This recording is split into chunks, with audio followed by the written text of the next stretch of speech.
So, we've been talking a lot about how you are really living a very authentic life, and, part of what you also do, how you live your life and express yourself. And I really want to bring this to light in this conversation because I do want to bring it to my platform. My platform is about bringing visibility to the LGBT community, but also in ways people live their life, and to be able to freely express and talk about it. And also because who knows, maybe somebody over there who's watching us might be like, that's interesting, or like you're gonna give it a positive lens. And so the topic here is polyamory. Mm-hmm. You live is that how you say it? You live how would you word that? Like, I am polyamorous. Yeah. I am polyamorous. Okay. Mm-hmm. So what does that mean? Polyamorous means, to me, the ability to love multiple people simultaneously at the same time. I think that polyamory can be seen as romantic, sexual, platonic, however. And I think that people can understand it better when I explain it this way. Okay. First. Okay. Anybody who has parents who have siblings first, or anybody who's a parent, I'll bring it to like home first, the kids, right? So a parent probably has a different relationship with their multiple children. But if you had to say, do you love one of your children more than others? Maybe somebody would say yes. It doesn't really matter. But do you have the capacity to love two children? Most likely the answer is yes. Right. Do you have the capacity to love both of your parents? Maybe somebody would say no.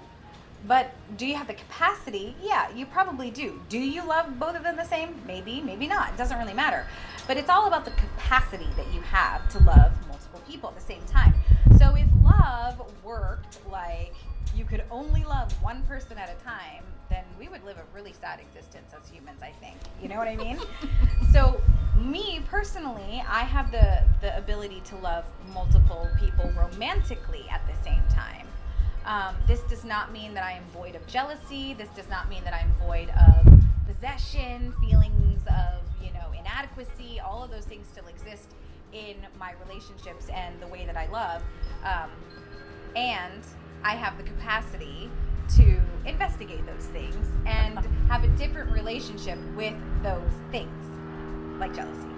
Well, it's funny you say jealousy because, so Jessie and I obviously have discussed that we were going to talk about this, so it's not like Jessie didn't know this question was coming, right? But she said that, she's very open to talking about this because, again, I think we want to break down the stigma, and we want to, for people who are curious about this or wanting to experience this, that we can have an open conversation about this. So, the first thing I remember telling you was like, oh my God, like, I don't know if I could do it because I'm a very jealous person. And you said... Me too. Me too. Like, I know envy very well. Me and envy are like yeah, BFFs. Yes, I am a ferociously possessive girlfriend. Even now, it's despicable and problematic at best. I'm not lying either. I mean, my boyfriend Cal. God, bless his heart. He. What?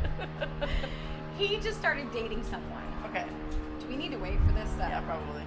What is it? It's like a plane, a little jet. It's flying around. She's so cute. Like single engine plane. Do you see the shirt? Yeah, I love it. We wore that after we got married the day. It's right so on the train to the on the train. We were those people with matching. Yeah, we're like, we're gonna fucking do it. But we both had La Novia. So. It's so cute. Thanks. Yeah. There's like two airports. There's the Long Beach airport, really? right? The legit airport, and then there's like the small hangar that people can leave from. So move on, plane. Yes, goodbye. We're talking about something really fun here. Bye-bye. Okay. I think we're okay. So Envy and you are like this. Me and Envy are. Yeah. Cal was. Cal. Okay. Yeah. Cal just met. He's just started dating someone. Okay. And he told them that he said, I love my girlfriend. I don't know how he said it, but I can imagine him saying it like this. I mean, I really love my girlfriend. She's such a, and she struggles with jealousy. And she's mean about it too. Jeez, Cal. I know. But this is his experience of me, so I can't argue with that, And so, like, if you get your feelings hurt easily, maybe we need to wait before you meet her, right? Oh, my God. So I didn't even know, like, I knew that he'd been seeing somebody, but, like, for the most part, I mean, Cal is kind of a Casanova. Oh. Everybody loves Cal. He's very, right? I've had the pleasure of working with him, and he was such a delight. He's like, a damn charmer. He's so sweet. He's so sweet, and he's so cute, he's so kind, and he's so genuine, and he's got all of these amazing, so of course, like, he has dated a lot of people.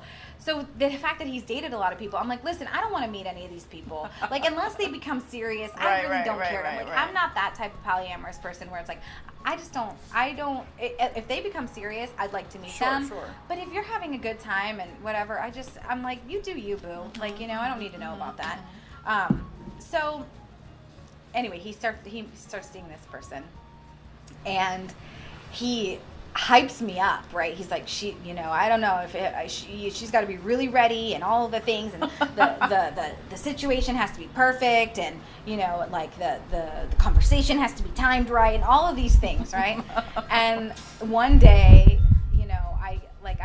it was random. We had Alexandra Billings, who is a queer elder in that comes to the salon and gets her hair done, and she's a really, really good. She's like my fairy godmother, and she loves Cal, deeply loves Cal, and she hadn't seen Cal in a long time, and so I called him and was like, hey, come over and see Alex. She's here. I want her to be able to give you a hug while she's here.